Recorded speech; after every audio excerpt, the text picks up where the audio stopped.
Good morning everybody. Welcome to Africa. My name is James Henry. On camera today, David Eastall. Hello. There we go. And I know that we used to say, this is Safari Live. But we don't do that anymore.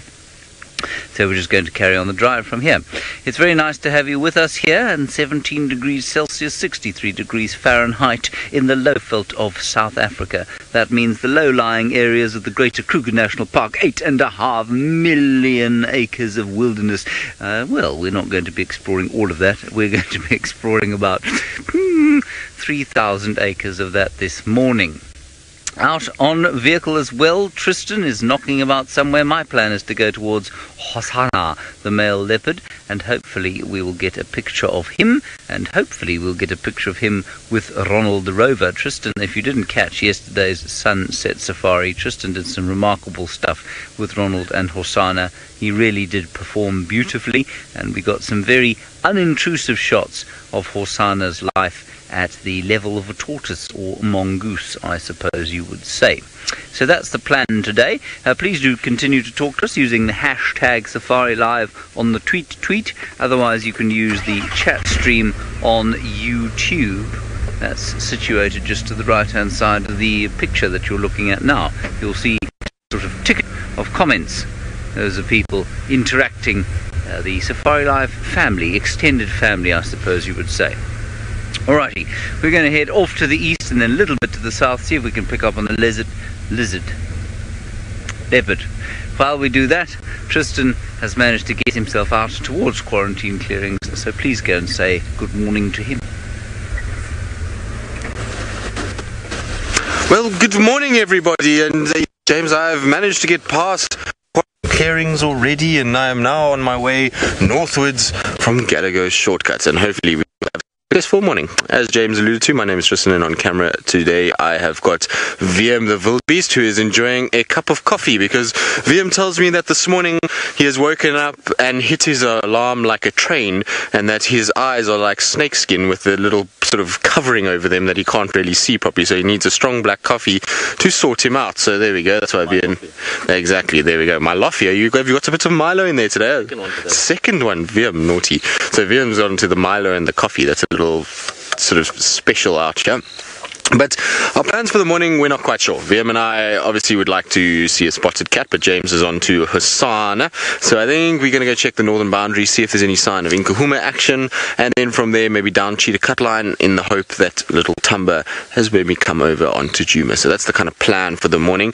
We'll see how it plays out. Hopefully it'll be a good one. The weather is absolutely perfect for a safari. It's a little chilly this morning, but nice clear skies, so I'm sure it will warm up quite quickly.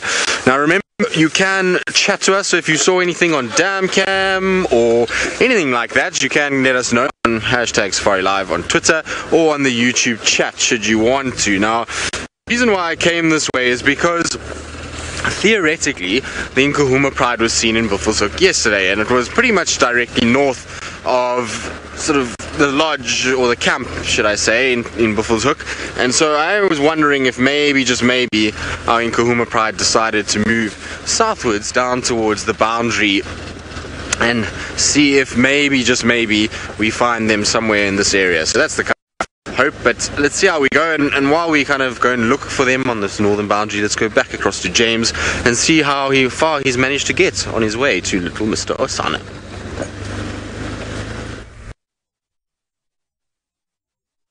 I haven't seen her in this den, and in fact we've only seen her once here. That was when Tristan followed her to this area. I'm not sure that she's truly decided this is a good den site for her. That said, no, that's not a leopard track. Let's just go and have a quick look. We will not, under any circumstances, be sending Ronald the Rover in towards Thandi's den. That will result in Ronald dying and Thandi becoming so deeply upset with us that she'll probably never speak to us again. So Ronald will just have to sit on the car and observe from where he is here. Now, thank you, Chris Rogue. You say much hyena chatter on the damn cam last night. Yes, there are lots of tracks of hyenas, so they were obviously up and about. That's why I don't think that this den site of Thandi's over here is particularly good. Anyway, let's see if she's there. Perhaps we'll find her and the baby and Hosana at the same place, which would be very exciting.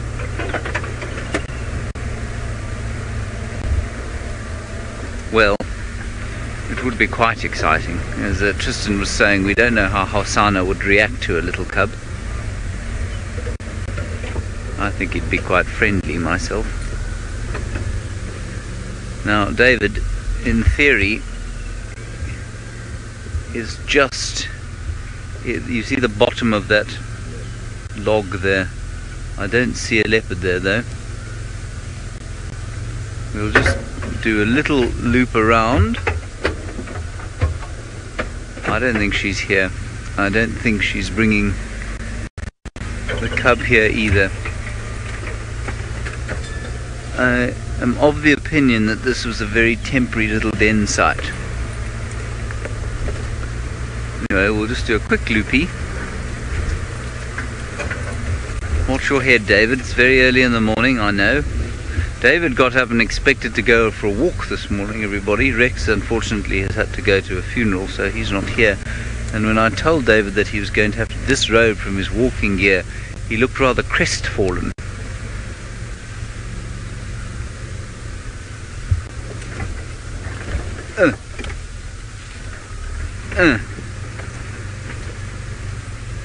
Just pop our heads around the corner here. I don't see any leopard, but as I often say, because I can't see the leopard, it does not mean that the leopard is not here.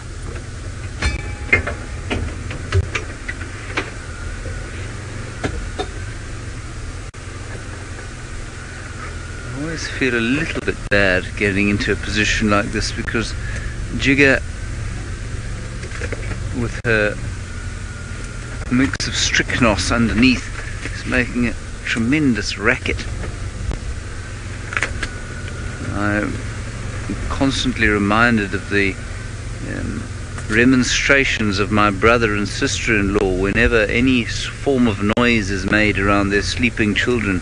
Not so much because they're desperate that their children should sleep, but they are, but they're desperate, of course, to have a small break, and maybe Thandi will be the same.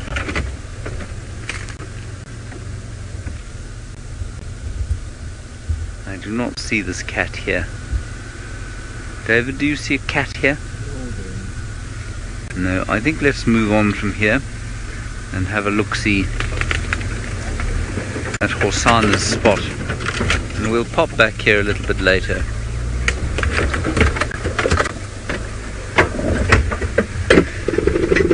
Janie, Ronald and a leopard feeding, I think, and would we deploy him to watch a leopard feeding?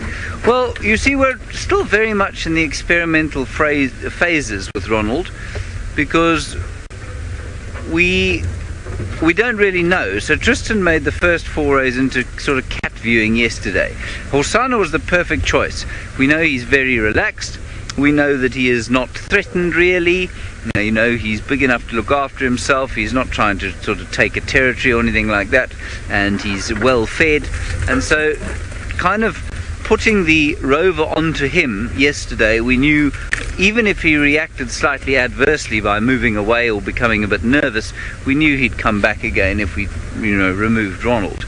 So that was a good idea, and Hosana performed as expected. He tapped Ronald once on the top like that with his little paw, and then he left him alone, and he lay down quite close by and seemed to be very comfortable with him there. Now, would we deploy him while Hosana was feeding? Yes, I think we would. Would we deploy him while Thandi was feeding? Well, I think that's a slightly different situation. The pressure on her life is obviously that much greater because she's got a youngster.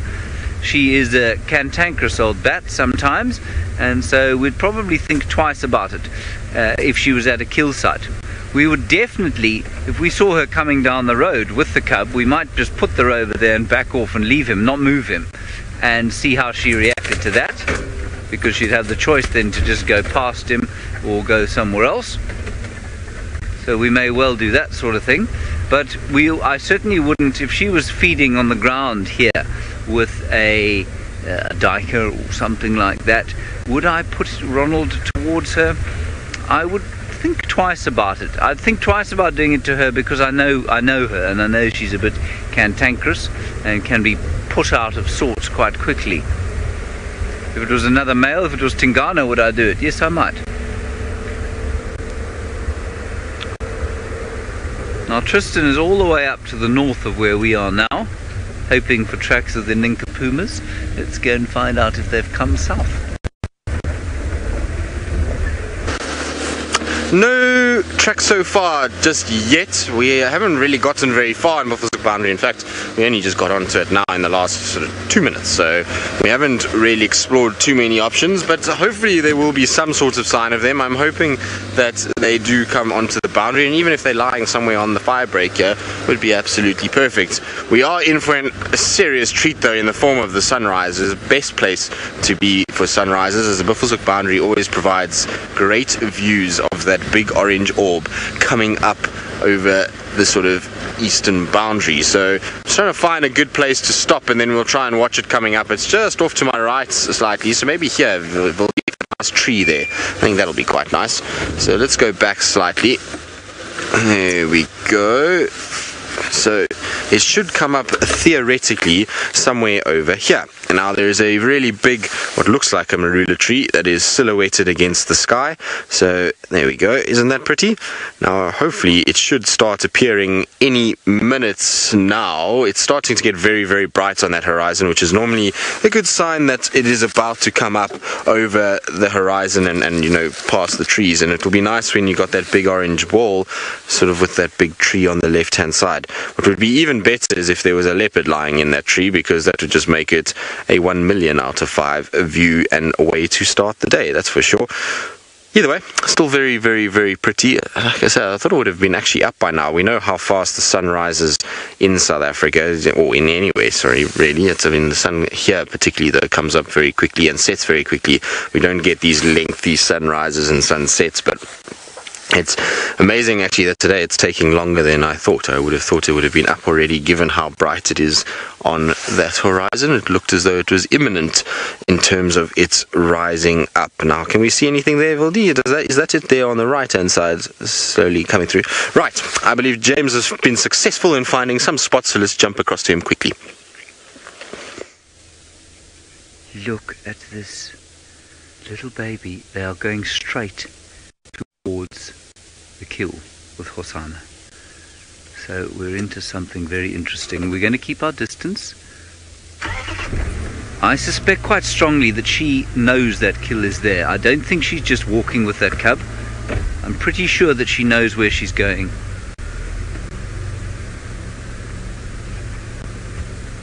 Now, for those of you who are perhaps new viewers, that's Thandi, an 11-year-old leopardess, soon to be a little bit older than that, of course. I think she is definitely going to be 12 this year.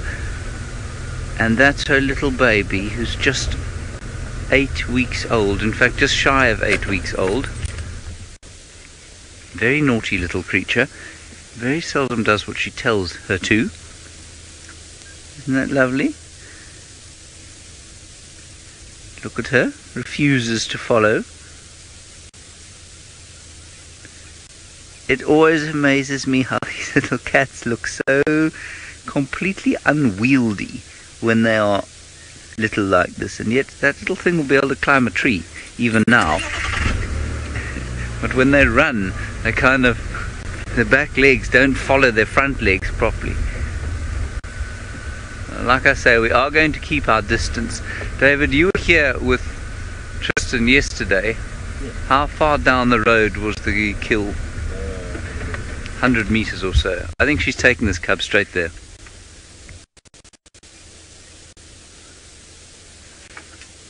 Look at the light just catching her. Oh, look at that. Yes, I think let's go for an action broadcast if we can.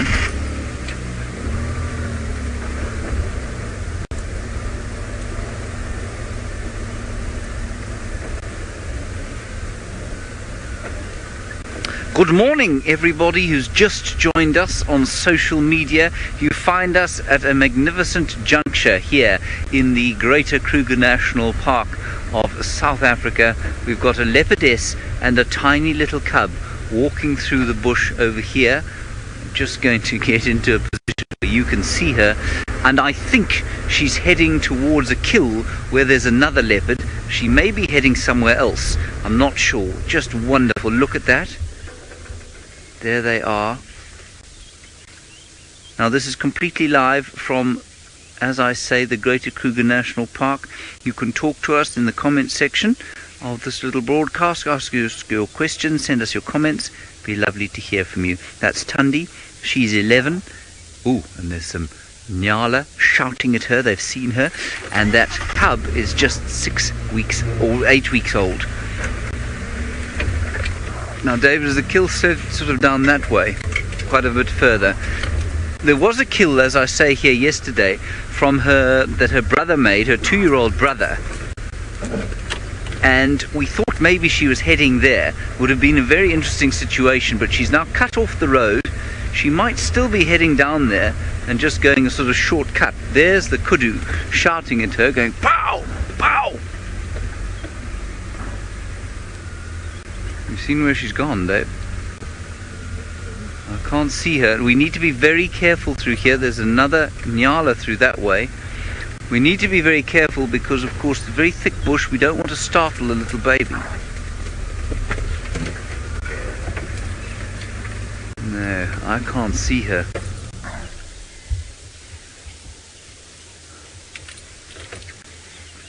Now, Michael, you're wondering what the survival rate of little cubs like this is. Not very good, Michael. I think you'll probably find that it's in the region of 10%. Now, I don't know where she's gone, and I have to be very careful driving through here because it is very thick indeed.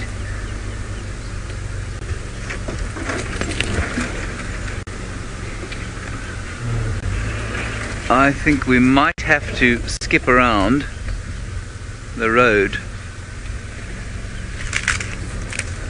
Now you see, this is the big question. BJ, you say, would Hosana harm the cub? I don't know, BJ, and that's why we want to be there if they meet up.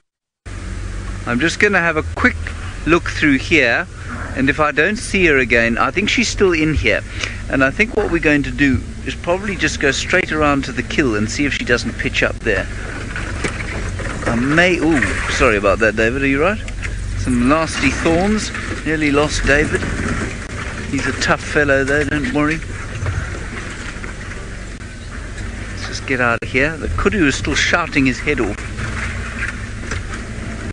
Yeah, we're not going to get through this patch of bush. We're going to have to go around.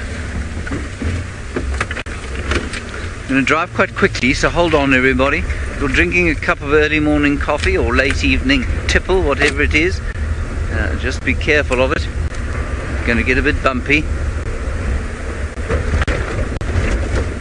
It's Ronald the Rover I'm holding on to here. He's a little robot.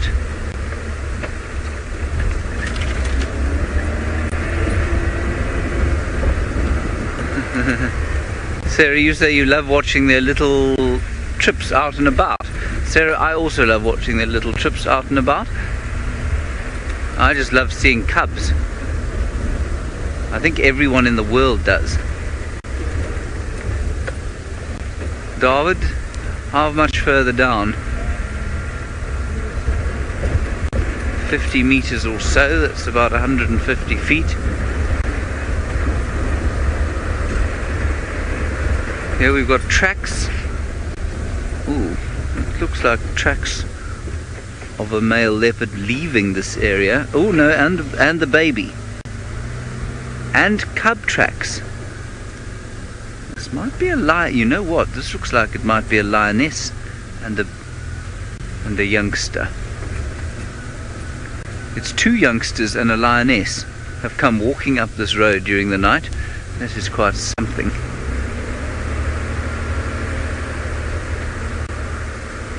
In here, David? Just further round. Yeah, you see, I think she's taken a shortcut here. Hello Kim, you're watching from New York where it's freezing and frozen. Yes, I'm sure it is. I'm sorry about that.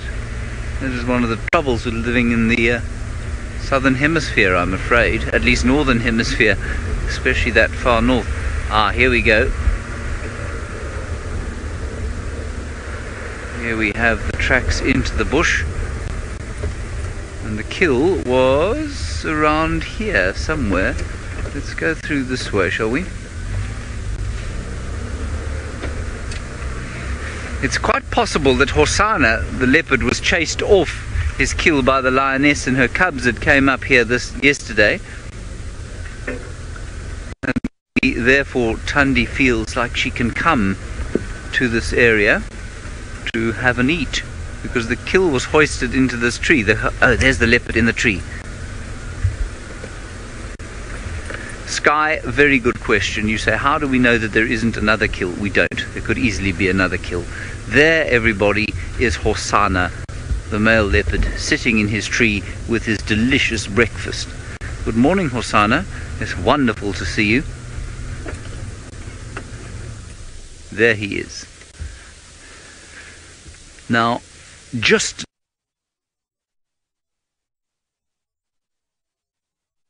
directly behind him is the way that Thandi and the little cub were coming.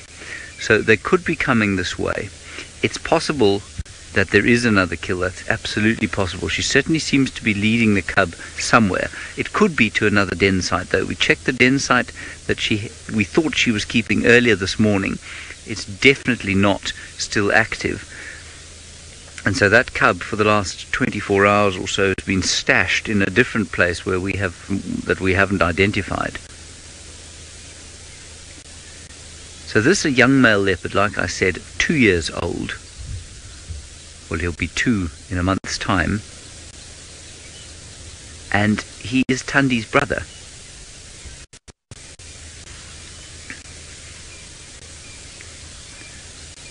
Chris Bear, you say, how are the guides not in danger with no protection? Well, Chris Bear, it's because we're so unconscionably brave that we go out without protection. You know, risking our lives to bring you entertaining scenes from the middle of Africa. Chris Bear, I'm being totally facetious. This animal does not see this vehicle or its occupants as something to eat. He's completely used to them. He has become completely used to them from years of, well, 2 years of being around vehicles. And most importantly, however, they see human beings as a threat. So they do not see us as something to eat. And they're very happy to tolerate our presence, especially in vehicles. On foot, he'd jump out of this tree and run away. So they do not see, African animals especially, do not see animals here, or human beings, as things to eat. We are seen as this sort of apex predator. And the only real animal that doesn't see us like that is a crocodile, which sees us as fair game.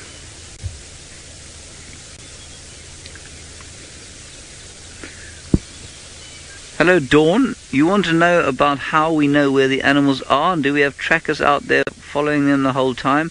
No Dawn, we don't. Oh, he's seen something.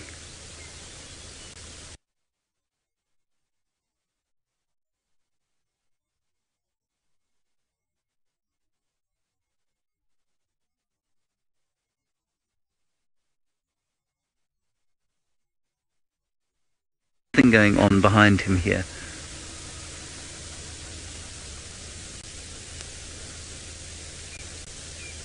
I'm listening out for bird alarm calls. There's a Franklin alarm calling now to where he's looking. A Franklin is a ground dwelling bird, and if it sees something like a cat, it will most certainly go pa-chee, pa-chee, pa-chee. And he will pick up on that. He will know what this means. And I wonder if that isn't Thandi coming through the undergrowth with her youngster. Now, if Thandi does come this direction, I will back off slightly, because she can be a little bit nervous when her baby is around. and it will be fascinating to see how they react to each other.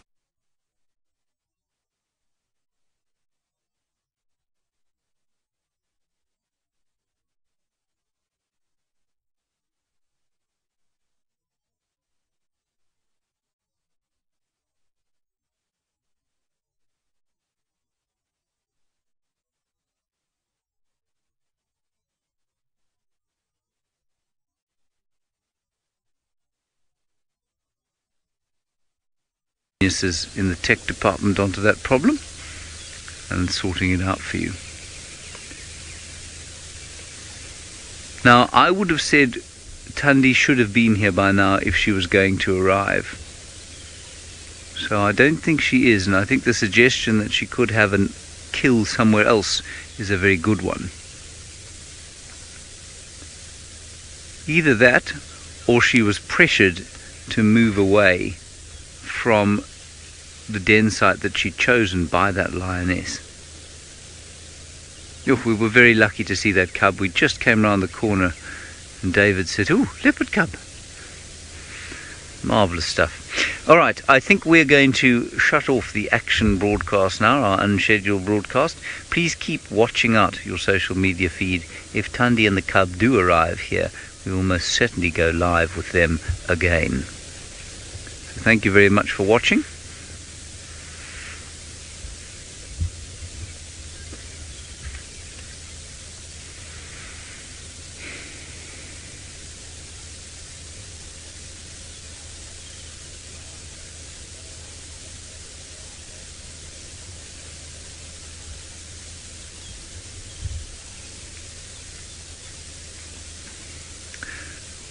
Alrighty, so Tristan is up near Buffelshoek Dam, I think. Let's go up to him and find out about that lioness and see if he's got any sign of her.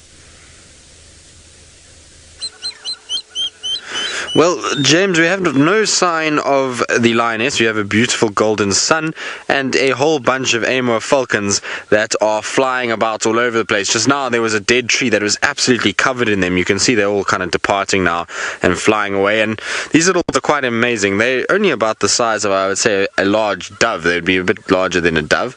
And they travel over 22,000 kilometers from sometimes Mongolia area, and then they come all the way here, which is the longest known raptor migration in the world. So they are quite a special bird, and the fact that they can move all of those areas is pretty amazing.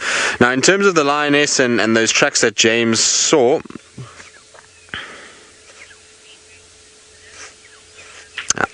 so they're all sitting there, and I'll get into the lioness now, but we just unfortunately need to take care of a technical issue just to be able to get a better stream to all of you. So we'll be offline for a few seconds, and then we'll be back and we'll pick up on our lion tracks and the story.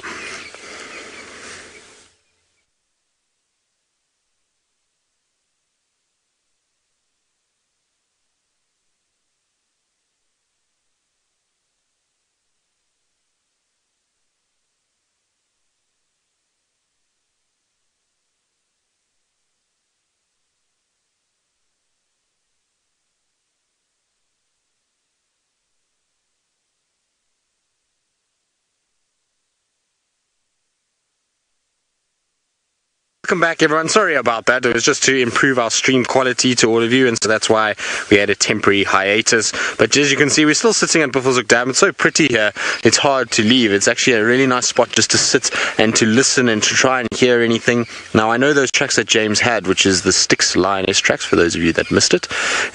He had tracks coming up in this area, but apparently that lioness was seen last night. So it was seen just after we closed down, and it was apparently running up and down on Central and contact calling. So I think it's looking for something, maybe the cubs. I know that the Styx Pride has been around, and their cubs have been around in Kuhumas, and all their cubs were north in Buffelshoek, so it must be the Styx that were busy with that. So we'll try and have a look around here. Maybe the cubs are somewhere in this area, or maybe the rest of the Pride. We'll just try and see if we can get any luck with that. So let's carry on, and because Buffelshoek Dam itself has got not very much, the Amur falcons have all departed and left, and have kind of made their way out of the area, so we're going to try and just take this little Hippo Pools road and head towards Gwari Pan. Gwari Pan does have water, and then onto Cheetah Cut Line, because if these lions are around, then maybe, just maybe, they have gone towards that area. Right, let's quickly jump across to James though, as Hosana, I believe, makes his way out of the tree. Here he has just come out of the tree. I don't think he's doing anything sort of amazing. I think he's just probably very full and wants to come and have a bit of a rest. He looked again sort of north and then a bit south, listening to birds' alarm calling, but I don't think Thandi's going to pitch up here. I more and more like the suggestion that she was either chased or disturbed by the lioness who was knocking about here yesterday, or perhaps she does have another kill. Ray, you're wondering about the tree that Hosana was in. It is called a Peltophorum africanum, or weeping wattle. It's got lovely yellow flowers on it, and often there are lots of nice fruit chafers, which are colourful beetles that live on the Peltophorum tree in the flowers. And sometimes, if you're very lucky, there's a impala. There's a leopard attached to it in the Peltophorum tree. There he goes. I'm sure he's just going to lie down.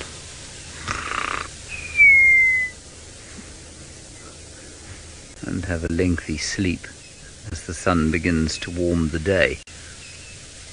It's going to be something of a scorcher, I think.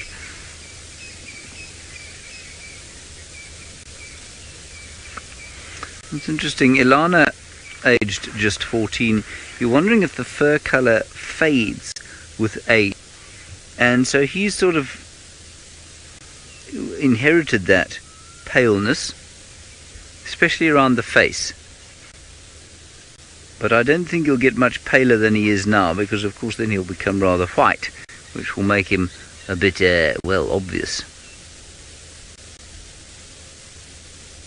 I'm just going to reverse slightly, see if we can't get a slightly better view of him. Oh dear, vehicle having a hot rev for some reason.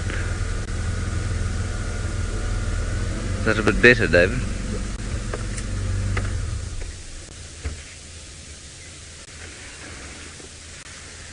There we go.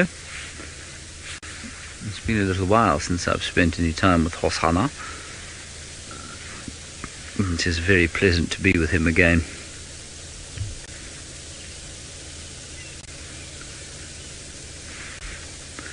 Now, for those of you who were on drive yesterday, we did deploy Ronald the Rover, and I will do the same again as long as not too many people come into the sighting.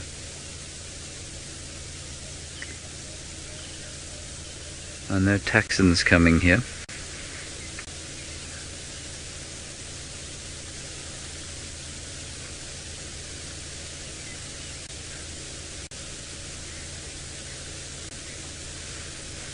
Now, Wharton, nice one from you about Hosana and Tingana and whether or not they're still interacting. Well, I mean, not by choice.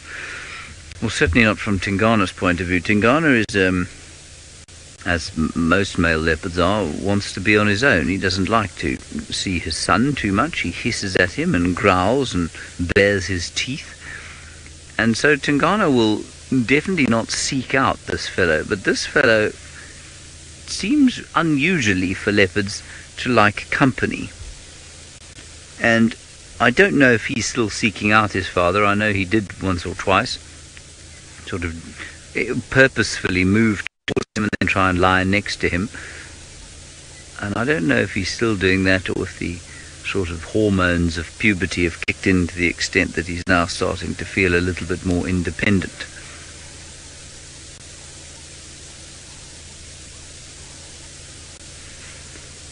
He is a very fine fellow, isn't he? Now cleaning his face, which is unusual for teenagers. They don't usually clean their faces at all.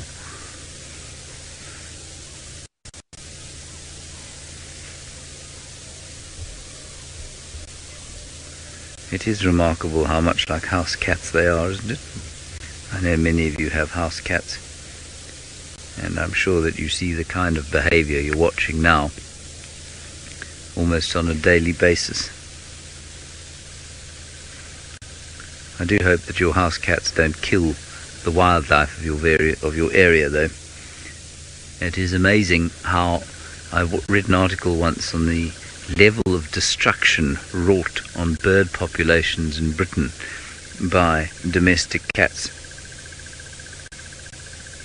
And it really is quite horrific. Way in the distance, male leopard calling. Much too far away for the microphone to pick up. That's what he was looking at there.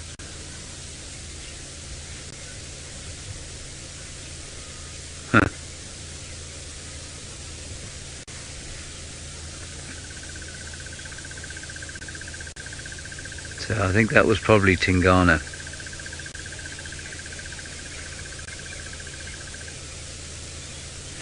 Alright, great excitement. Ralph is out in the Masai Mara. He's making his way down the mountain, and well, with any luck, he will find you something rather spectacular to see. Welcome everybody, and welcome aboard the Sunset Safari. We are here in Kenya, and there we are looking at a hot air balloon hovering over the Masai Mara in the Mara Triangle, and you're watching Safari Live, and my name is Ralph Kirsten, and we've got a change of the guard on the camera because today it's Adrian. There we go, Adrian, how's it?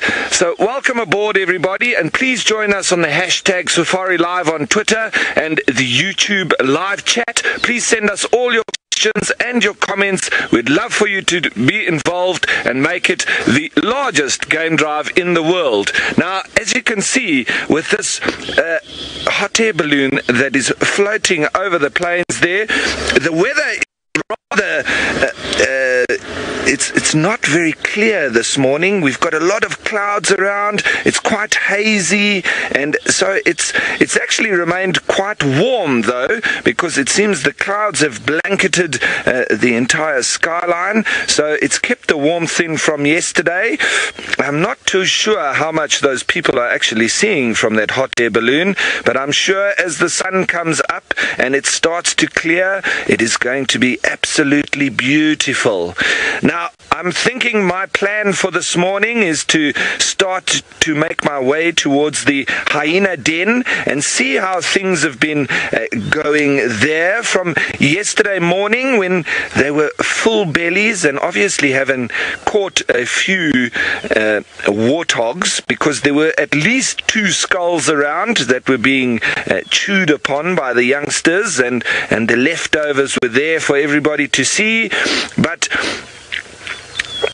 there were very fat stomachs, and all the females had obviously eaten very well, some of them looking like they'd swallowed a warthog whole all by themselves. So that's the plan, but we'll always stop and see what happens along the way, because it's quite a way off to the hyena den.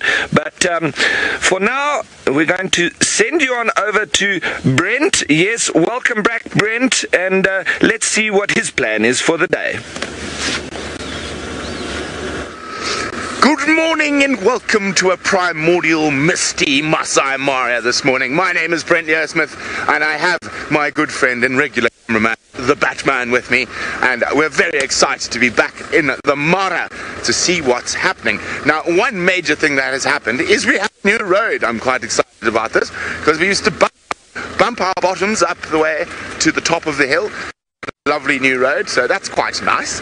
But I think I'm going to head down towards the Mara River, have a quick look around there, maybe see if we can see the Styx Pride. Who knows, maybe we'll find Scarface or one of the big boys that like to hang around in that area.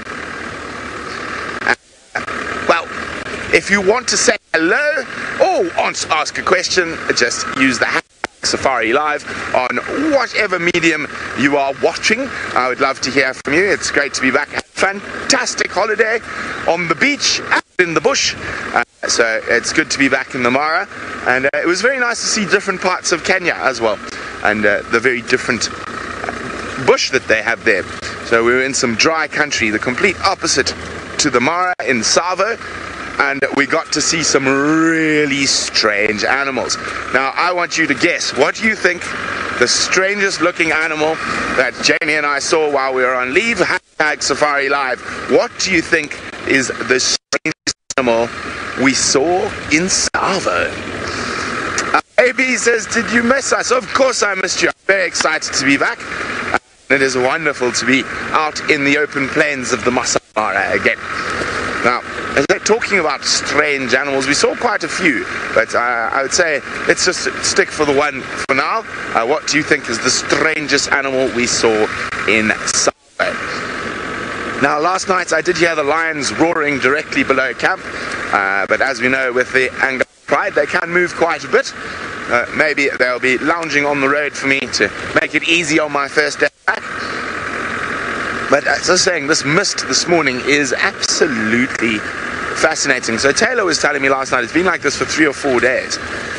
And as Jamie and I came down into the Mara from the hills,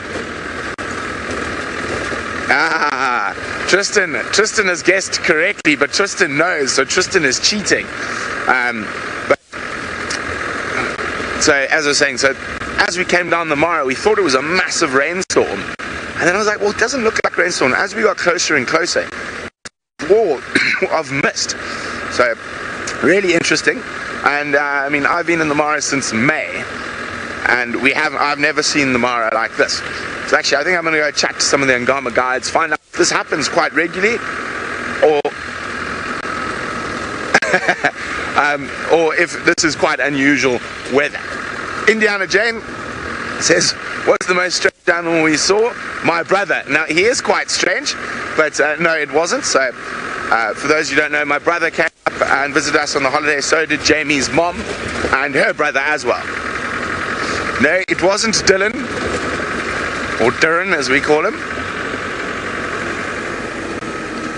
Denise says an Denise, an eye, for those who are not sure, is a type of bush baby, but an eye only occurs in Madagascar, so it definitely wasn't an eye.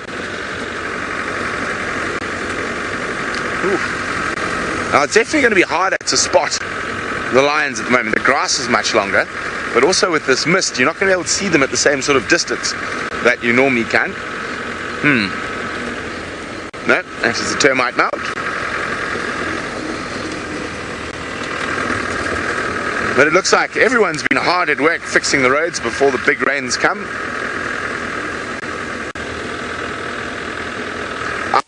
There we go, Teresa, well done. It indeed was a gerenuk, or sometimes called the giraffe gazelle. So it's the same coloration as an impala. It's an incredibly long neck, and they live in very arid parts of East Africa, up into Ethiopia and into the Horn of Africa, into Somalia. And they live in very dry. So this long neck is designed specifically to be able to feed in these very dry areas. They get up on their back legs and they can reach the tip tops of the little acacia trees and conifer trees.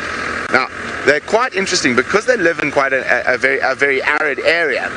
They have a very different sort of social dynamic to most of the other antelope.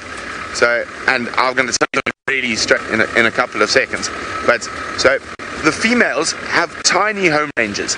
They only live in herds of about 4 or 5, and the males also have very tiny home ranges for an animal of its size.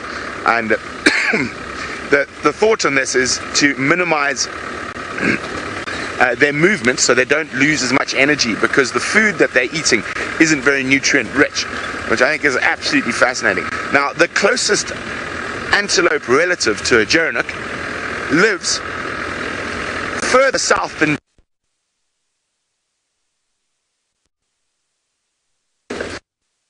know when I was reading up on Gerenic, so that's fascinating. So they have former clade with the springbuck, so they had a common ancestor in the past, which I find absolutely amazing. Now, we did see some other strange animals, some very cute ones as well. We visited some very rare forest. I went looking for Sokoke Scops owl. Unfortunately, we did not find the Scops owl, but we did see golden-rumped elephant shrews, which are an endangered species and only live in the Sokoke forest and some small patches of coastal forest left on the Kenyan coast. What do we have over there? It is bushes. Wow, the grass has got long since we've been gone. Now, as we were driving in yesterday, I did notice some of the loiter herd of wildebeest moving back towards the park from the conservancies. So it could be very, very exciting in the next 2 months, because we might get 200,000 odd wildebeest birthing on the Paradise Plains, which would be absolutely incredible. So I'm very excited. I think when we go across the river, I'm going to go along that way. So I'm quite close to the boundary of the park. Near Musiara Gate is where I started seeing big groups of wildebeest. So that could be very exciting. Now, another person who's just generally excited about life, and probably one of the happiest people I know, is James Henry. Let's go see what he's up to. I'm so happy all the time. We've left Hosana. Very briefly, there are Impala going ballistic up here, and I wonder if Thandi hasn't crossed over the drainage system here, or there's something going on. Maybe it's Tingana, I don't know. So we're just popping up towards Chelapan area to see if we can't figure out what's going on. That's why I'm driving at an enormous speed. There's a diker running at even more enormous speed. I must say, Brent has done some wonderful exploring of Kenya over the last month or so. What? David, did you say something? Oh, I'm hearing things, voices in my head. It's disturbing. Now, old Tristan has had a little bit of luck there on the far eastern boundary, and it ain't the finding of a Singapore noodle store.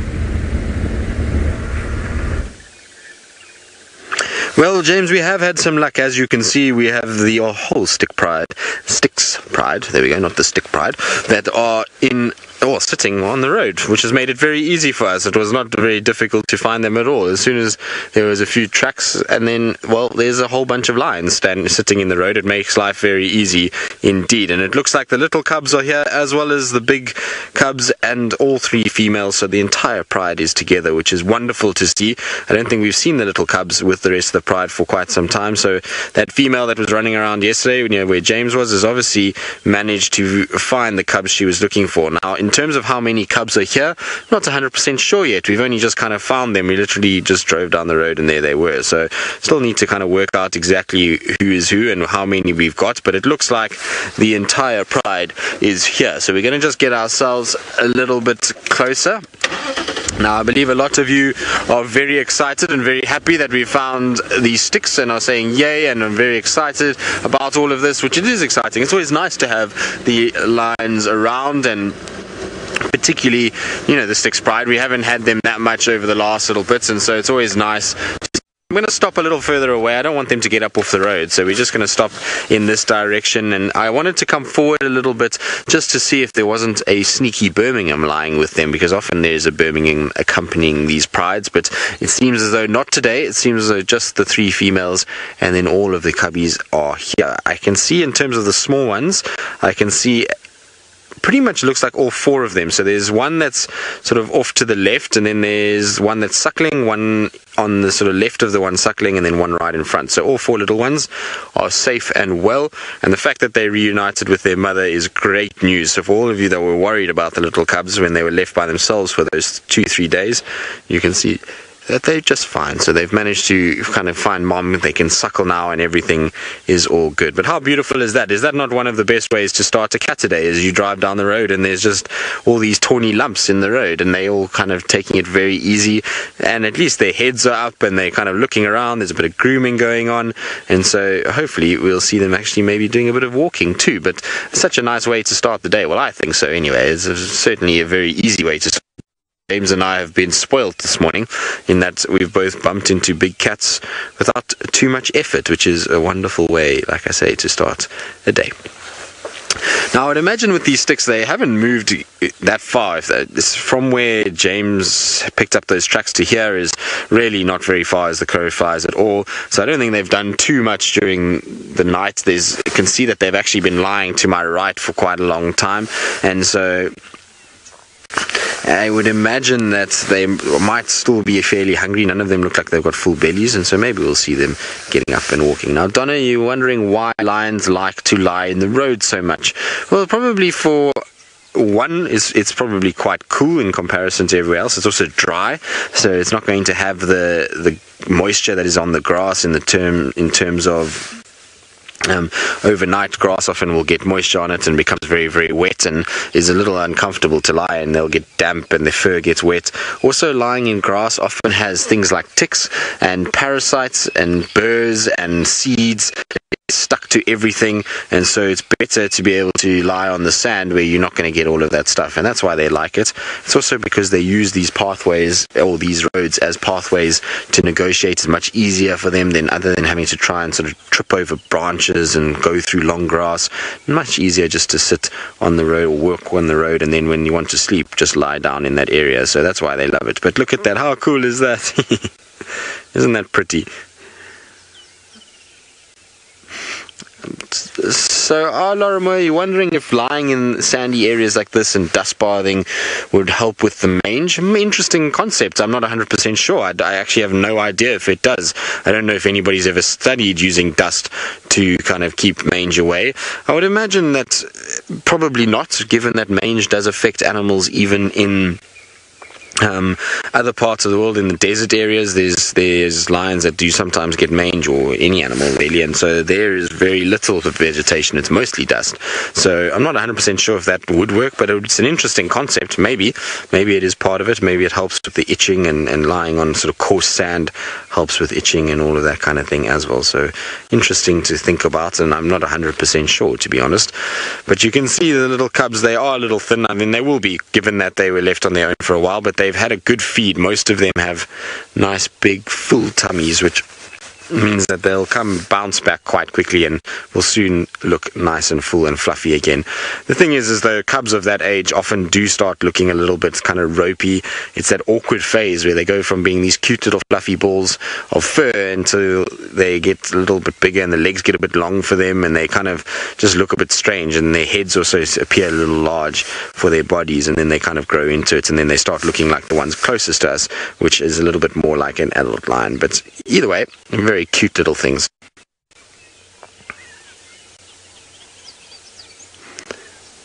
Raquel, you're wondering if lionesses groom each other as a sort of bonding process, or is it just for cleanliness? Well, no, it's twofold. So one, obviously it does help clean and make sure that they get rid of a lot of stuff that maybe they couldn't reach single individuals, so they can groom each other's back of the ears and those kind of places and keep themselves in the best possible condition that they can be.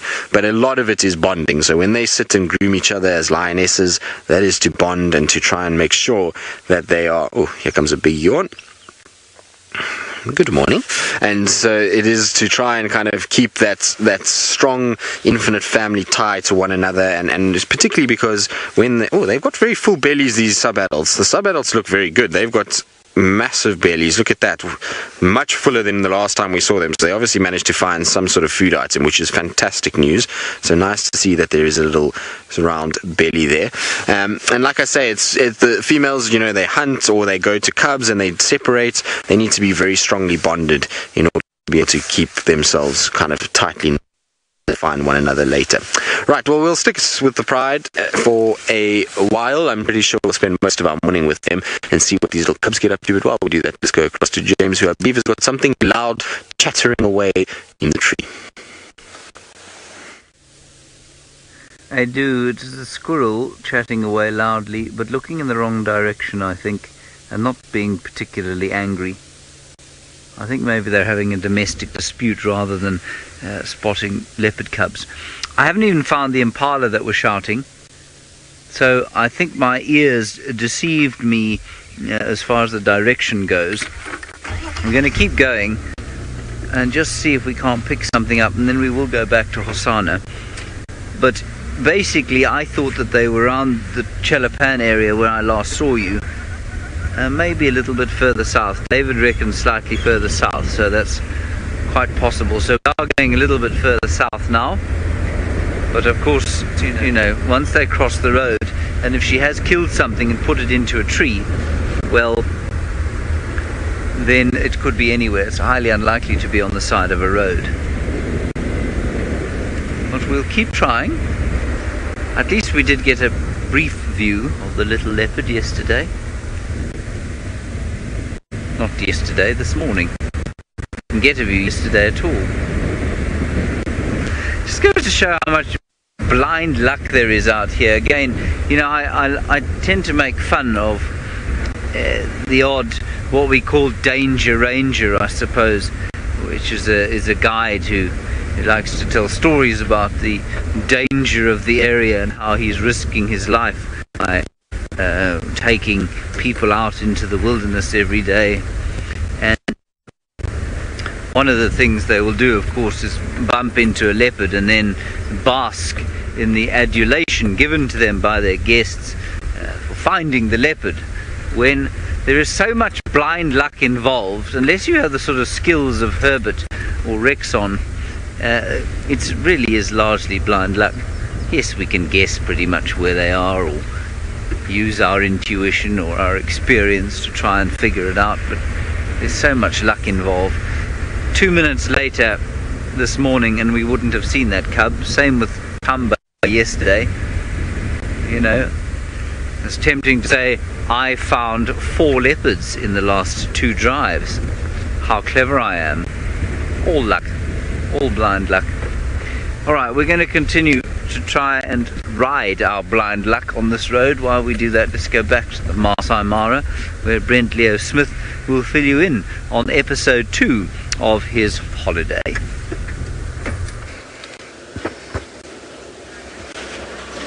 Hello, welcome back. So I'm just letting the balloon trucks go past. I was causing a bit of a traffic jam there. So welcome back. Now this weather is absolutely fascinating in the Mara. Now I know James is following up on alarm calls. Now alarm calls, especially in the Sabi Sands, are one of the best ways to find the big cats. And I was just thinking, you know, we don't really follow up on alarm calls too often here in the Mara. And strangely enough, the animal that is when it does alarm call, is almost certain to find you a cat, and probably the most successful in terms of the alarm calls we hear in the Mara is the black-backed jackal. So when you hear a jackal going bow, bow, bow, you know there's a cat. They're not going to alarm at an eagle, they're not going to alarm at a bush, which I've seen impala do many times. But so it's quite interesting that, yes, we do follow alarm calls here in the Mara, but not nearly as much as you would in Djuma. And that's obviously also because of the vastness of the open plains. You often spot things from a long distance away. There you go. Oh, busy.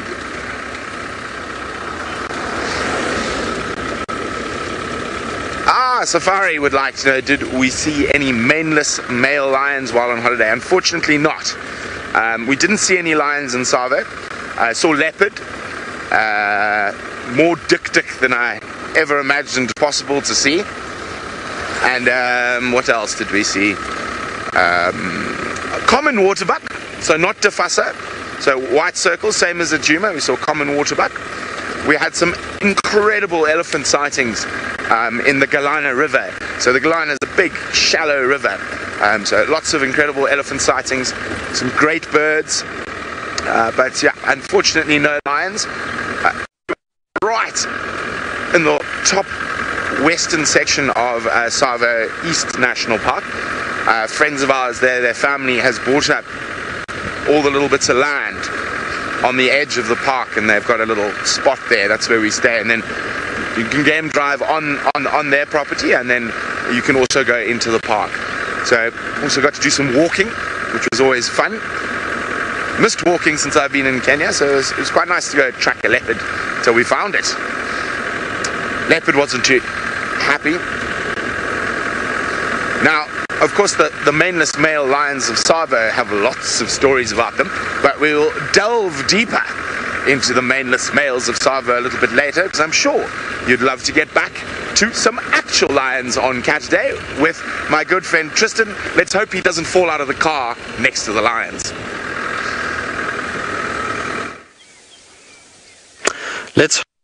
I fear that would not end well, and well, at least the lions are as stationary could be, which means that I don't have to worry about hitting a stump and falling out of a car, so we're all okay. Don't need to worry, Brenty, but thanks for your concern. I'm pretty sure that my falling out of a car was only just to try and ease the pain of you falling out of a massive torchwood tree. Right, but back to our little lions. They're having a nice rest. I can hear some hyenas calling in the distance, which is quite late in the morning for them calling, and I wonder if that's going to spark these guys waking up a little bit. You can see, there we go, they're all lifting their heads. Now the hyenas are very faint in the distance, and it sounds like 2 or 3 of them calling, and that's why most of the lions have all kind of just lifted just to hear what's going on. They'll flop back down again fairly shortly. You can see the lionesses are really completely unperturbed by the fact that there are hyenas calling. They're not really too worried at all. It's just the cubs that got a little kind of nervous about it. Patrick, you're wondering why lions have the tendency to get up after a yawn. Well, Patrick, it's not just lions. Leopards do it too, and so do cheetah. All 3 of them, and it's just a process that they go through to start kind of waking up again. So big yawns is getting a lot of oxygen into the blood. It's circulating that bloodstream and making sure that, you know, they're kind of getting enough into the lungs to prepare themselves for starting to walk. It's also like us. If you wake up and you stand up, you start to yawn a little bit as you wake up, and then they kind of go from there. It's just that we normally get up and then we start yawning.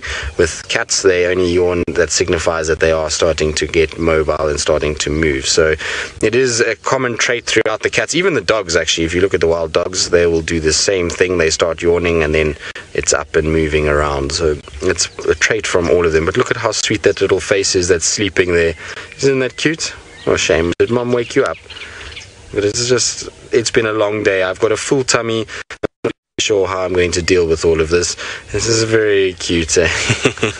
Now you're going to find a situation where these lions will spend the vast majority of their day in this particular section, given that they've got quite bellies. The problem is that being on a road is not the best place for shade. So while it's nice now in the cool mornings to have nice kind of cold road that's not damp and wet like the grass is, as that sun gets higher, it's going to make sure that they're going to be driven into a deeper thicket and shade at some point by this afternoon. And I can tell you already that sun has got a bite to it. It's going to be a warm day, that's for sure.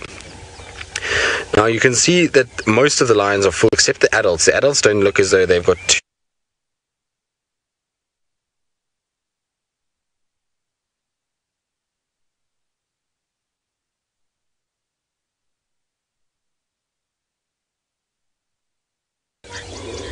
Well, sorry about that. Our stream went down, but all is fixed again. Jared, our network wizard, is sorting things out, and so hopefully that's the last of the gremlin attacks for today.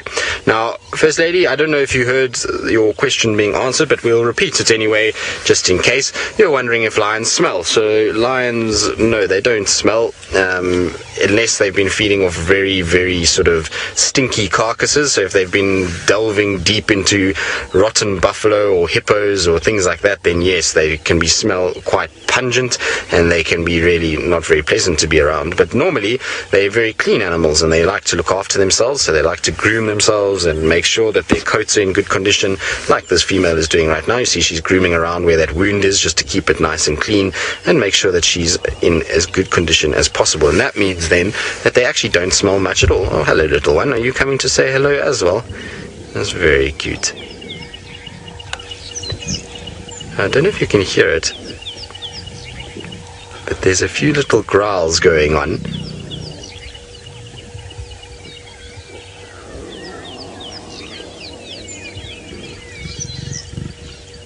I think Mom's getting a little upset with the little ones trying to come and suckle. She's going to move a bit because she's in the sun where she was, and so she's going to march off. And you can see she's the one that's suckling. Look at the teats that are hanging down. And so as she moves, look, all the little cubs up and walking because they want to go and get some breakfast. So even though they've got full bellies already, all of them will waddle through the sea of lions that is the Styx Pride, and then Mom lies down. They can see that Mom is not lying down in a way that will allow suckling, and so everybody is back to lying down and sleeping. So very, very cute though to watch these little guys following around their mother. And look at that, like I say, it's just a carpet of lions now on the road, which is very cool to see. Right, well, we're going to sit here and enjoy the cuteness overload that we have with these beautiful little lion cubs. So now somebody else has something that might rival the cuteness of these cubs, and that is Ralph in the Masai Mara.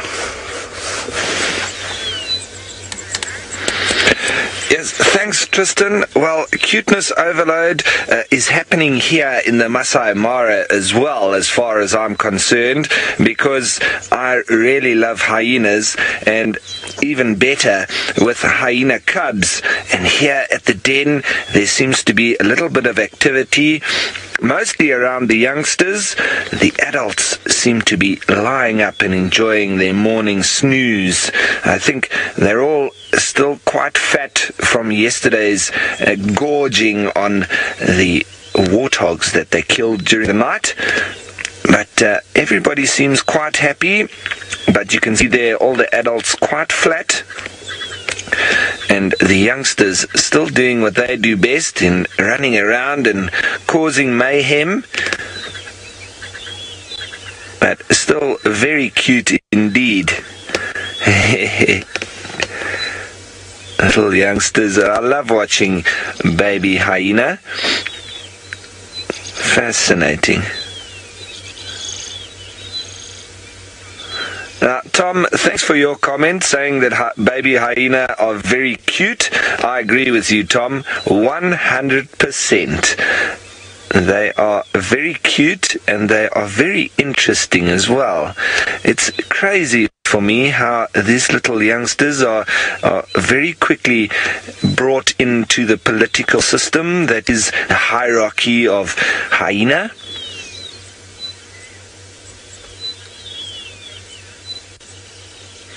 Now, Fezzi, you're saying that you've never seen a hyena baby. This is your first time.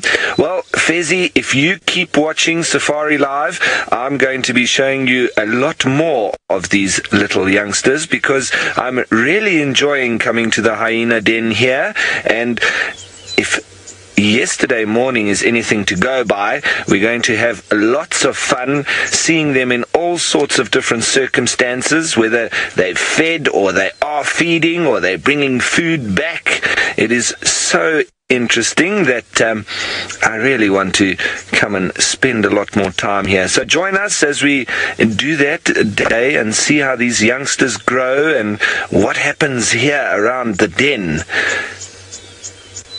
We'll be letting it all unfold and just coming and sitting and enjoying it with them. Now, Anna Marie, I absolutely agree with you. You like the fact that hyena are so smart. Well, I find it fascinating how we spoke about it the other day with the researchers doing kind of intelligence tests with hyena, and they use a kind of Rubik's Cube, but for the animal world. And what they do is they make a big box, and it's quite big. It weighs about 75 pounds, and they put a little latch with a door on it. So a latch on the door, and on the inside they put a big piece of meat, and then they throw it out for the hyena. And they see how the hyena then try to get into the box and obviously to the meat. And some of them will bite the box and try and break it open. Others will try and dig under it. And there is even the angle of just lying and staring at the box, which generally is probably the least successful.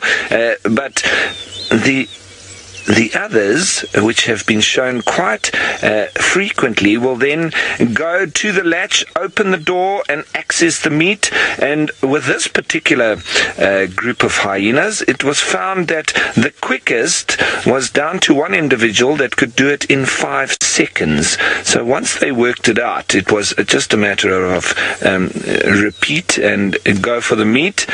So it just showed a little bit into the intelligence of hyena, able to learn and able to retain information as to what they have learnt.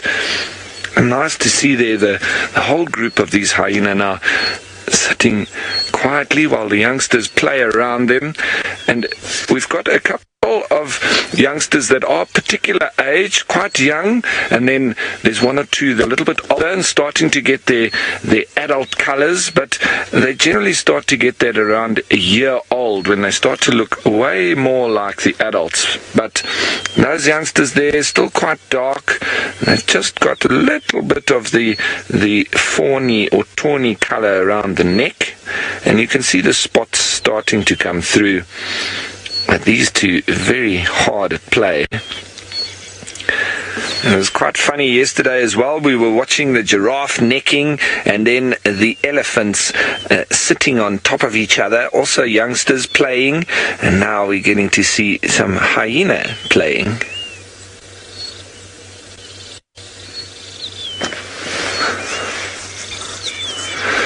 Kristen, you're wondering if they have a babysitter at the den with a clan this big. Yes, Kristen, there will always be somebody present here with the youngsters. Not all the females will disappear off. It will always be one of the females that will stay with the cubs here, and there'll always be at least one of them.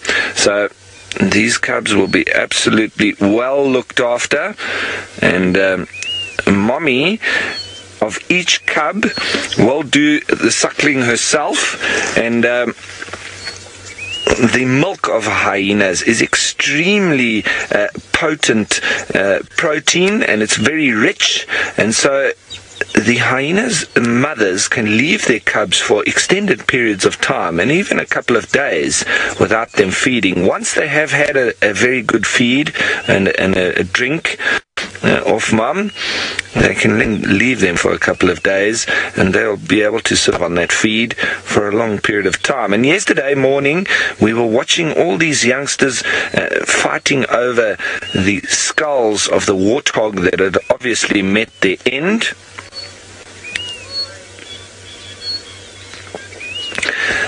So folks, this is absolutely awesome sitting with these little cubs, and I'm going to reposition in a little moment just to give us a different angle of this den. But while we do that, let's send you on over to Tristan, who is going to deliver another cuteness overload. Well, cuteness overload is starting to wane in the fact that we can't even see our cutest little ones because they are somewhere in that whole mess that is a pride of lions. They are all kind of tucked up inside there. I suppose it is cute just to see them all kind of curled up together. Now, interestingly enough, while we've been sitting here, we heard some lions calling quite far in the distance. It sounded like to our south, and the females popped their heads up, and you can see they're kind of sniffing the small little breeze that's blowing. There's not much of a breeze this morning. It's very still, but you can see the noses are up. You see they're just having a little sniff, and so I don't know if maybe the disturbing of those lions calling, they are very far away, those other lions. It sounds like somewhere in Mala Mala, somewhere down that area. But maybe that's just prompted them just to kind of be aware of their surroundings. Also, we heard a squirrel alarm calling close by, and so you know, maybe there's something else that is around that they have picked up as well.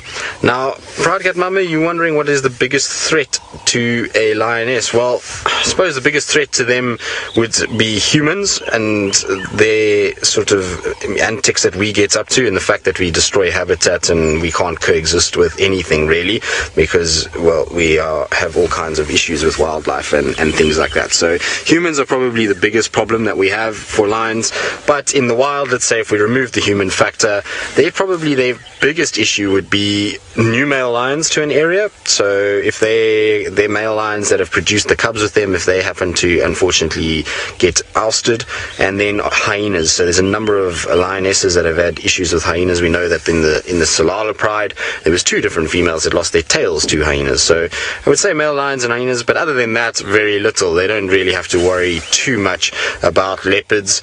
Leopards are sort of much smaller and really will try and avoid lions at all costs if they can.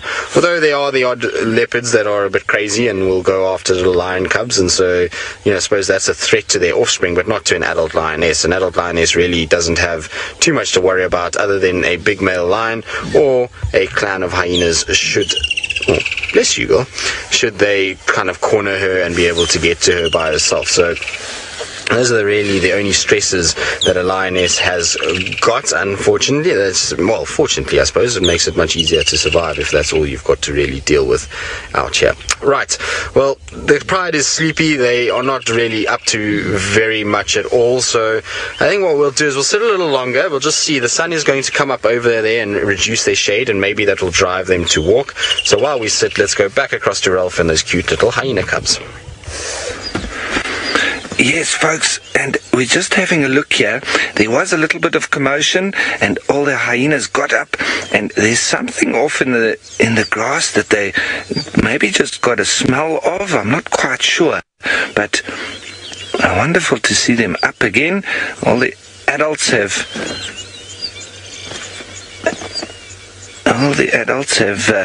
set up a little bit, but they'll slowly start to return here. I'm still unaware of what they were worried about. Let's just see. But folks, we are just going to be going into a live action broadcast, and for those of you that don't know what that is, it's a little clip that we'll be putting out on Facebook, and so you can tell your friends about it, and you can watch it from start to finish at any time you like, but we'll be broadcasting that shortly live, because this is a wonderful little scene that is playing out here, and we love to see the little youngsters and the whole family and the goings on at the hyena den.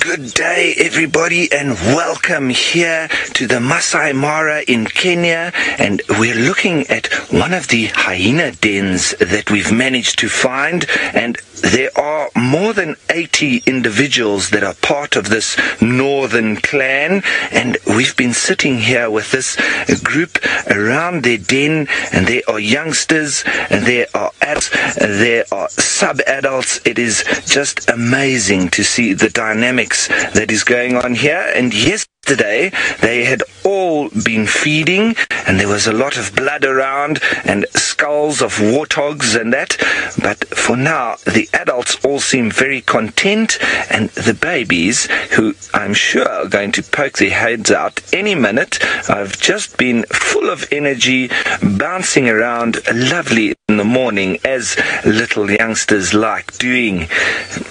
There we've got a couple of heads poking out. I'm sure they're going to slowly start making their way out and start causing trouble. They're very young, these youngsters, but even at that very young age, they're already part of the political system that is the hierarchy of hyena. And please, folks, please send through your questions and your comments on the hashtag Safari Live on Twitter and on the YouTube live chat. We'd love to hear from you and get you involved on this reality game drive. Look at these little youngsters, how precious. They are very precious, but they can be very aggressive too. Now, Ashley, thanks very much for your comment. How wonderful. From snowy New York. I hope that you are enjoying the snow and you are all safe and sound. But thanks for your comments there. This is very precious, very wonderful. It's always lovely to be next to a hyena den, especially when the little cubs are at play. they do learn through play, like a lot of the other predators. Now remember, hyena are closer to the cats than they are to the dogs, but they do seem to have very similar characteristics of both sides. Hyena are part of their own family, Hyenidae, which includes the striped, the spotted, the brown hyena, as well as the aardwolf. But they are much closer to the cats.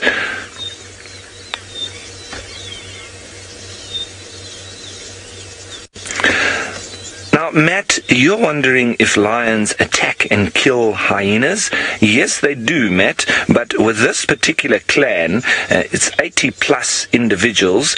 I would be very careful if I was a lion coming into the area of these hyenas, because if we even had to unleash half of this group onto those lions, we're talking at least 40 individuals, and it would be very difficult for those lions to hold them off, because they could come from every angle, and I would put my money on the hyena winning that battle.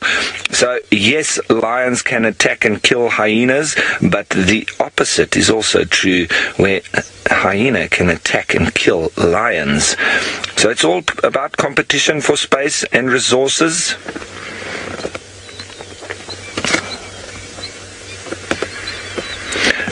Now, Catherine in Australia, thank you for your question. You're wondering how many cubs do they have in a litter? Well, they normally have between 1 and 3 cubs per litter. And remember, we say cubs, not pups, because they're closer to the cats than they are to the dogs. They normally have between 1 and 3 little youngsters in their litter, but it can very often happen that you have siblicide with hyena, and the firstborn, especially if it's of a higher ranking female, it may kill its little brother or sister, or sisters and brothers. If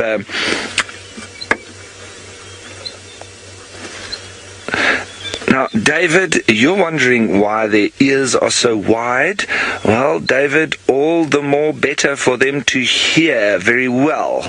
They are listening out. Those are like satellite dishes, and they are using their 2 most useful senses, which is their nose and their ears. So even when those eyes are closed, you'll see that nose twitching every now and then, and those ears will focus on any sound that they pick up in the area.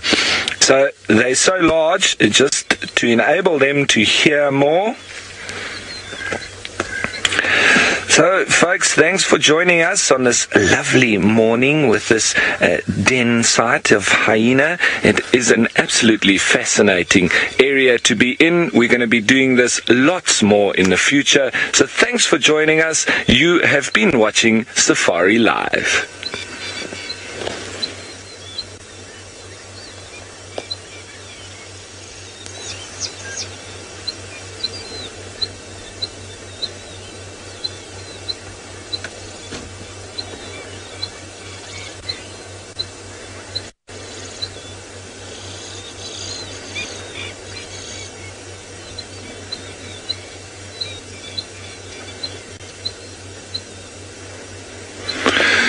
So thanks, folks, for your patience and just allowing me to do that little clip.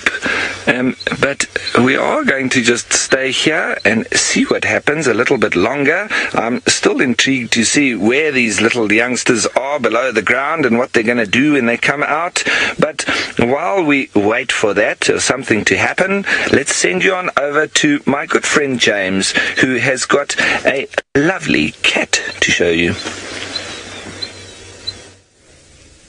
A lovely cat to show you indeed. Hosana, the leopard, and David and I were just saying to each other, well, you know, if you're going to get value out of the sighting, a hyena den is possibly the most value-riddled sighting you'll ever have. So, Ralph, I hope you're enjoying your hyena den. I'm sure you are. It's the sort of thing you would enjoy. Excellent. We are, of course, looking at Hosana, the male leopard, who has decided to go to sleep. I am going to wait here for the rest of the drive, probably hoping to deploy old Ron Dog, That's how familiar we've become with each other once the vehicle that's here has moved on to other things. They do seem very intent on taking pictures of the grass around the few spots that are visible, so I don't think they're going anywhere just yet. Seem to be some new cameras on the back there, some Christmas presents being put to good use. Well, they're being put to use. How good it is, I'm not sure.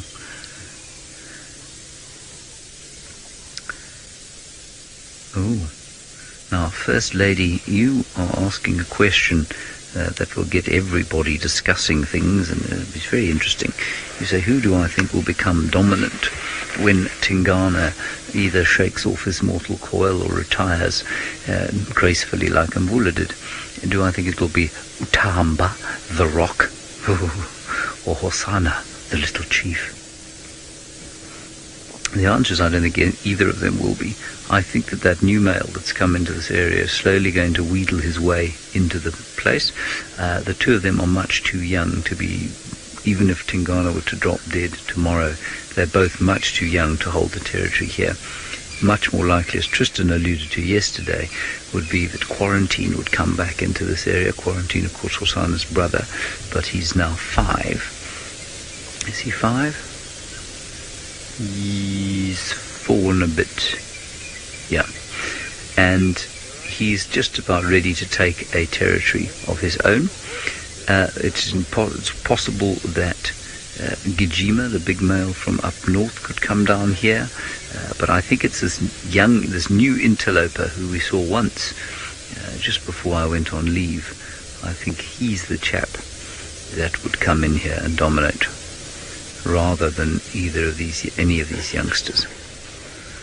You know, they're only going to reach their full size between 5 and 6 years old, and then they may be able to sort of take over this area. But for them to last another 3 or 4 years here without being chased out by a bigger male, very unlikely. The other option, of course, would be Shivambalana, who do I mean Shivambalana? Yes, I do mean Shivambalana, who is another brother of this chap's, but 2 years older again than Quarantine, and it's possible that he could come back into this area.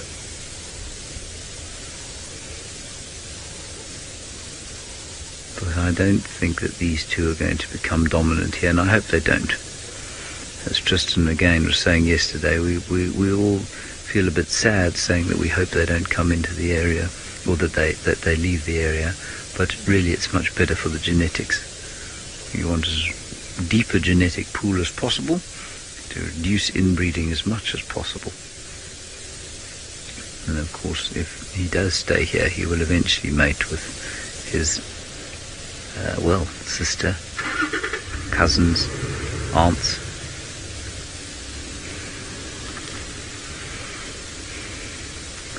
Alrighty, now the other vehicle is just departing. What I'm going to do is turn Ronald on. No, yes, they are departing. Okay, we're going to turn Ronald on.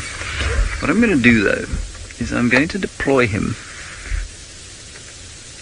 in the shade. I'm just getting a message from Andrew. Yeah, affirmative. We're going to park in the shade there. And I'm going to deploy Ronald there, and I'm going to reverse back into this area so that we can see them both.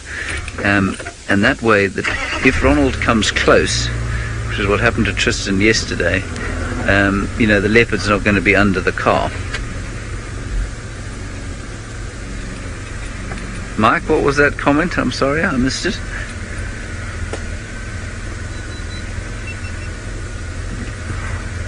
Ron dog indeed. I'm going to put him down here.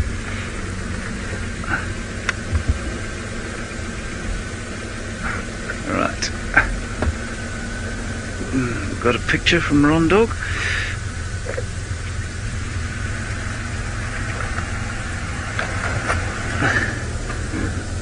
I'm going to try and not run Ron Dog over. That will rather ruin this experiment quite quickly. Okay. So Ronald is now on the floor there. we'll park ourselves in the shade where we have a view of both of them. Ooh, sorry, boy, to make such a horrid noise. Right.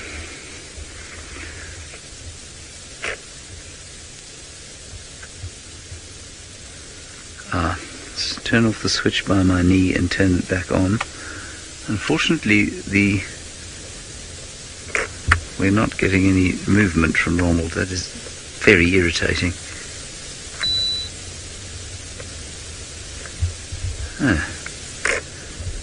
That's known as a damp squib.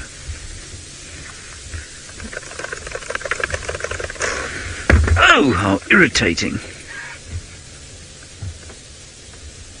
Let me go further. We're going to have to go back.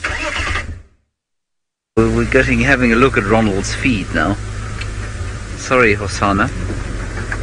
Old buddy, old pal. We were hoping to give you a bit of entertainment.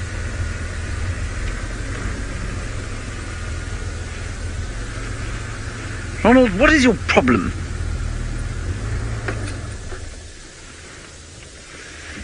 No. And try not to fall out of the car like another friend of mine did, mentioning no names. Tristan, did I say that?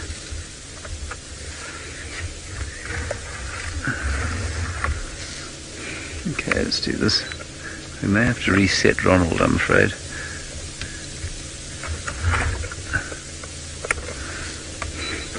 Alright, there's no need for you to watch me doing this. So let's go back across to Tristan and his lions. Well, James, I wish you luck with the rover, and hopefully you get Ronald to work. Ronald was working fine yesterday afternoon, so I don't want to be blamed for its failings this morning. But our lions are slowly but surely being sort of punished by the rising sun. You can see they are huddled together in the last little bit of shade on the road, and I think soon we're going to see a situation where the lions are going to start moving and trying to find a better place to lie, because slowly but surely each of the outlying individuals are being hit by sunshine, and it's getting hot, and they kind of stand up and then they try and figure a way to find somewhere a little more shady. And if you can't find a way, then you just go and lie on somebody else until they move, until they kind of get out of the way. So it's a bit of a bun fight for the smallest piece of shade that we have. And it's funny because there's so much shade everywhere that they could find, but it's very cool to see. Yeah, I know oh, there's an impala in the distance. You see that, Vildy? Just walking in the distance there is an impala. It's just went out of frame over there. Now, I'll get to your question now, but the sticks don't seem as though they're too interested. But that impala is walking straight this way. Donna. Sorry, Donna. You're wondering, is it usual for a pride of lions to have so many cubs all at the same time? Well, yes, it is very usual, because basically what's happened with this pride is that, you must remember, first the Birminghams came in and they killed all the cubs, which would have meant that all three females would have come into an estrus cycle fairly quickly, one after another, and so the Birminghams would have mated. They then all had cubs, which the mange affected, and the mange then killed all those cubs again in a very quick process, and so you had a situation where every single female lost cubs very fast. And that meant that, again, the females all started to come into an estrus cycle very quickly, and therefore you had a situation where they all bred right after each other, and that's why so many cubs were born in such a small space of time. If you get a system where you've got you've got a male that stays for a very long period of time, so let's say the Birminghams now dominate for another 3 years, then you'll start to see the females kind of coming into estrus at slightly different times. But, at the moment, it's a situation where, because the Birminghams came in and killed all the cubs, and because of the sort of mange situation, the females all came into estrus very quickly after each other, and so the Birminghams took full advantage of that and mated as quick as possible. Right, now while we sit here with these cute little lion cubs and see whether those impalas do approach from the south, let's go back across to James, who I believe has got Ronald working, and I'm sure Hosana is going to be just as curious as he was yesterday. Well, yes, Ronald is now with Hosana. Now, all we did was we moved him from where we put him just slightly, and the noise of the engine got this little fellow up. And so now he's investigating his new friend Ronald. And very much what we're doing here is trying to habituate him to Ronald. The idea is not to have an interaction like this. I mean, ideally, this is not what we want. This is inevitable, though. And I don't believe we're doing any harm. Yes, we're modifying his behavior, of course we are, but I'm hoping that he will just simply habituate to Ronald in exactly the same way as he will habituate to the vehicles.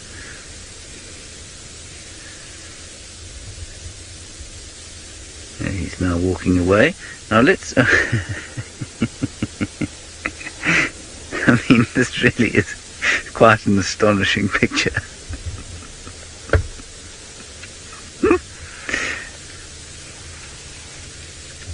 I'm starting to understand why Tristan basically couldn't stop giggling the way he was.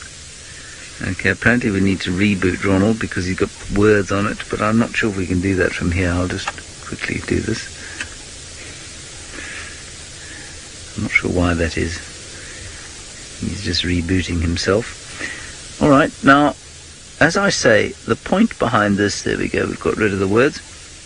The point behind this is not to use this rover as a gimmick. It is really to get us a different view of the wilderness that we couldn't get before. And this is the perfect animal to do this with because he's relaxed. He's got a kill here. He's not going to leave because of Ronald. He's clearly intrigued by the rover and its movement, but he's not upset by it unduly. The idea is not to make him more domesticated, make him tamer or anything like that. It is to habituate him to another way of observing him, in the same way that he was habituated to this vehicle. So what I'm going to do very slightly now is just move him backwards, move him away from Hosana slightly. And let's see what happens. He's moving very slowly away.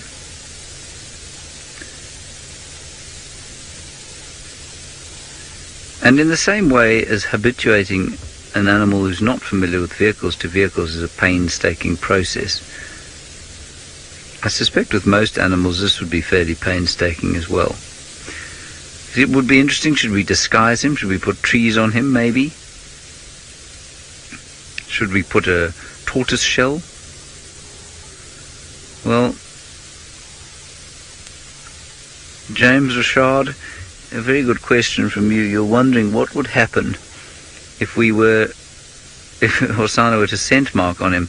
Well, Ronald is in no way waterproof, as we established when he was kicked into the pan by the elephant. And so I don't think you'll find that he would survive scent marking. Alright, so we've moved him back. Now we're going to move him forward slightly. What we don't want to do is drive him directly at the leopard.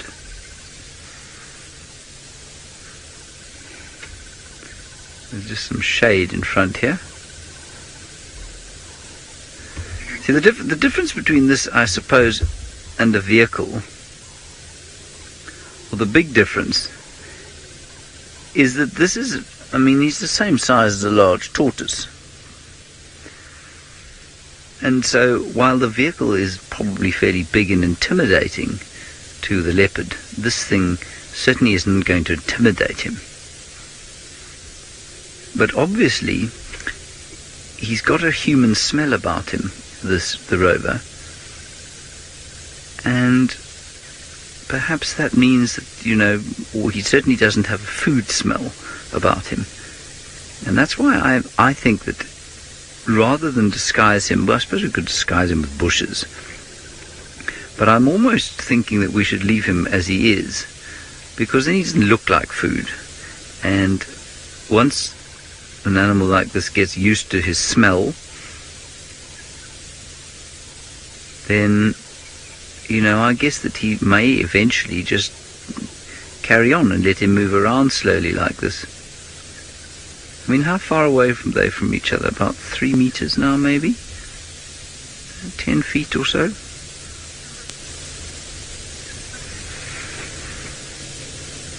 And as Tristan also said yesterday, this has got a very wide-angled lens. And so, I mean, Rover Mark II or Ronald Mark II may well have a slightly more sophisticated camera, like the one we've got on the drone, for example, that we can use to zoom, that, you know, so we can park a bit further away. We don't have to kind of get right up the animal's nose to get a decent view. Now Hosana is going back to sleep. So I'll just approach very slowly.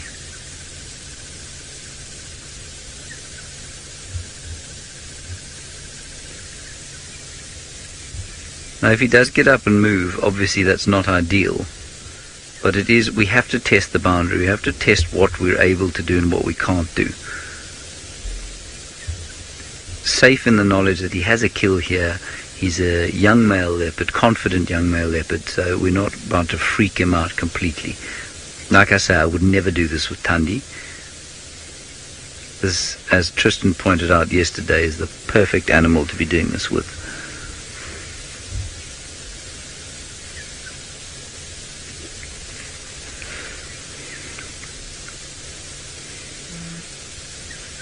Yeah, X-Ranger, you see, camouflage, I think you're right. I mean, if he was to see a bush moving towards him, I think he'd probably be more inclined to go and investigate it.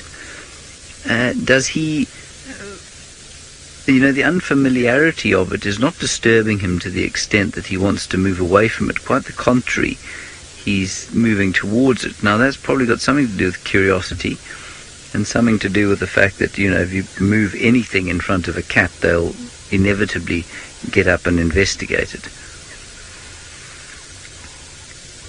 I think disguising him as a tortoise, for example, would be a mistake, because then you're basically saying, I'm food. We mustn't also forget that this leopard is a leopard that likes to interact. Alright, now we've closed the distance to about 6 feet. And there I think I'm going to leave it. It's quite a nice picture he's got of us in the background. You can give us a wave, David. And I'm waving as well. And the leopard in the foreground. I think that is so cool. Tristan, I don't know if you watched yesterday, but he was so beside himself with excitement that I thought he might have a heart attack at one stage. He was giggling like a small child and saying the word, "This is so cool, this is so cool," again and again, which of course it was, and it is.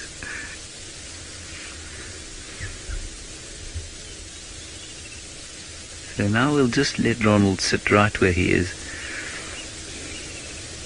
So what I did, all I did was put him exactly where I said I was going to put him, and then we moved him slightly. The noise of his engines, or his engine, made Hosana perk up, and then he came to investigate, had a sniff. He didn't touch him like he did yesterday. He patted him once or twice yesterday.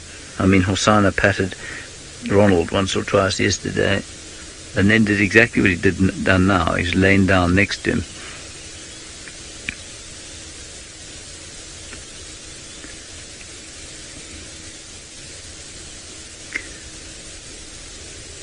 I think also, the next step will be to try this with a pride of flat lions. Lions that have eaten something already and they're just, in that kind of really dead sleep, and see how they react.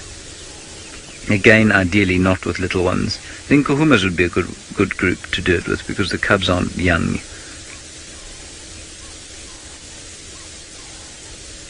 And then maybe Tamba would be another one to do it with. But it's going to be a question of habituating them.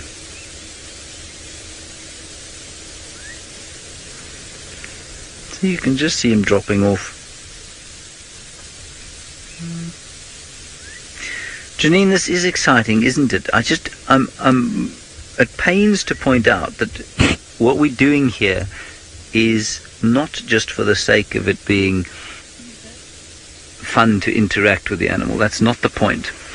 And I have to keep reminding myself of that, because we get so attached to these animals, we love them so much, we enjoy them so much, that we almost want to interact with them, that we forget that we are, to a large extent, I mean, maybe you guys don't, but I do, I have to remind myself that we're not here as to interact, we're here to observe.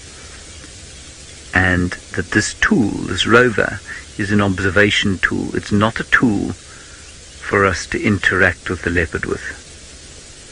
Alright, there's another vehicle coming. I'm just going to back Ronald off.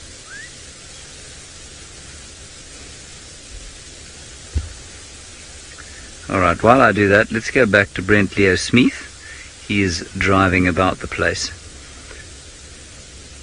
In the Masai Mara, obviously. Where else would he be? Oh, it's not on me, it's on you. Well, it seems the cats are performing at Djuma today. We're having a bit of a struggle ourselves here in the marvellous Mara.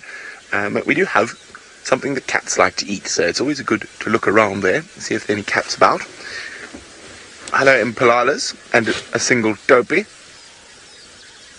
Now, the main reason I stopped there is I can hear guinea fowl alarm calling just beyond where the impala are in the croton thickets.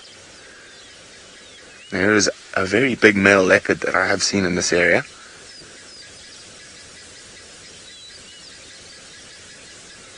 But judging from the impala's state of being, that they don't think there's anything too serious, so a guinea fowl might be alarming at a snake or even a bird of prey. So we've done a big leap. We've had absolutely no luck, but I've always seemed to have good luck with the Paradise Pride. So we're coming down towards the crossings now and the murderous Mara River. Hopefully our luck's going to change. If you do have any questions, remember, #SafariLive. It'd be great to hear from you. And this weather is just so strange. It's ominous, and just this mist sitting around us constantly.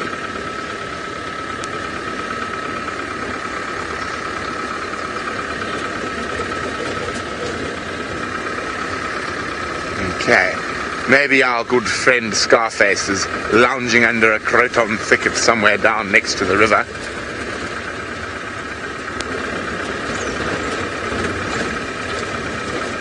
That, however, is not a lion. No, that is not a lion.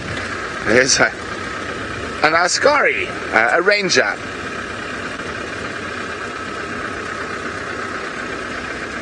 Now, it is incredible that we're using a whole bunch of new technology. Well, not new, but developing the use of that technology. And I'm sure James is having so much fun with that rover. Now, it is quite an interesting thing, sort of putting something to get that sort of ground level view. Okay, no lions here today so far. Hang on. No. But it is amazing to be able to do that, and of course there's always that fine line, and whether we are interfering or not, and of course we try to keep it. We always err on the side of caution when it comes to that stuff. Sabi says, find us some crocodiles. That I can do. I'm sure once we get to one of the main crossing points, we will find some crocodiles. There are some lion tracks in the mud from a couple of days ago by the looks of things. So the Paradise Pride have definitely been around.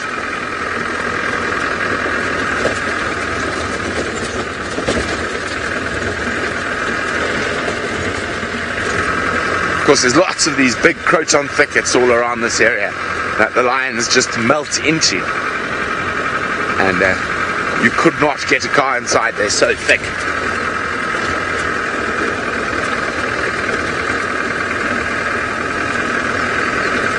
Now let's go across to one of my favorite kitty cats in the whole world and his new toy Ronald. Well, yes, there we have a picture. I'm not sure which camera you're on, but you can see Hosana now has moved towards Ronald. Unfortunately, we've lost contact with Ronald, and Ronald is now immobile, and so he may be spending a fairly long day there. We're just going to let Johan have a go. Unfortunately, he's not moving anymore, so I can't move him.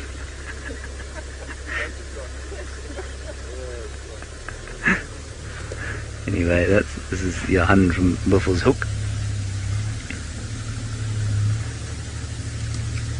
Anyway, here we go. They've got a nice view now of Ronald and the leopard. And thankfully, Johan's being extremely understanding about the fact that Ronald is not mobile anymore.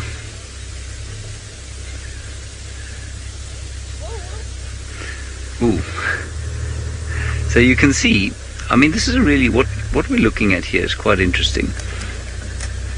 You can see the amount of disturbance created by the vehicle. Now, that's not because Johan's doing anything wrong. It's just because that's what vehicles do if you want to look at animals. How much less disturbance to the wilderness something like Ronald has.